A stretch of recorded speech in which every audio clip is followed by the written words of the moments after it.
مشاركة فريق العين الإماراتي أفضل من مشاركة الأهلي المصري في كأس العالم للأندية؟ أبو حميد، أنت ذكرت مقدمتك سردت الأمور كلها. معلومات مشاركة الأهلي المصري في نسخ كأس العالم للأندية 9 نسخ.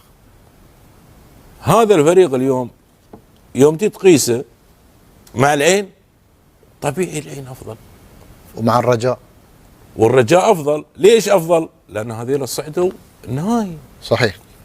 كذلك الهلال، والهلال صعد النهائي.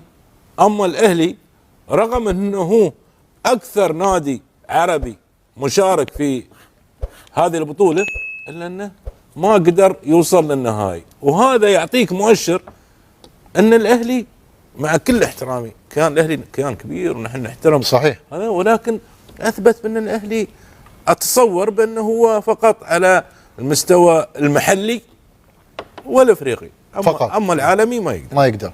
والدليل الارقام اللي ما قدر يحقق. طيب زين، والله سبقني كابتن، انا يعني كنت بقول نفس الكلمه هذه، مع كامل احترامي لجمهور النادي الاهلي، جمهور يستحق كل تقدير وكل احترام، لكن نتكلم عن العمل.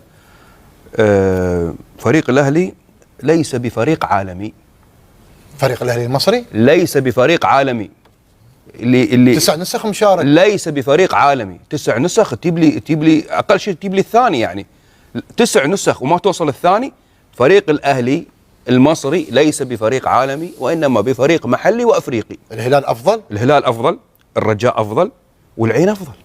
كارقام صحيح. 9 مشاركات واحصائياتك، وعندك الفرصه الاكبر. الحين البطوله الجايه 32 فريق، فهل بيشارك فريق الاهلي المصري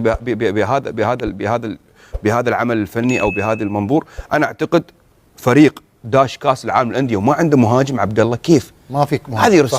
هذه رساله الى الاداره، الى جمهور نادي الاهلي اللي يفهم كوره. طيب انت بتلعب بدون سترايكر، كيف بتسجل؟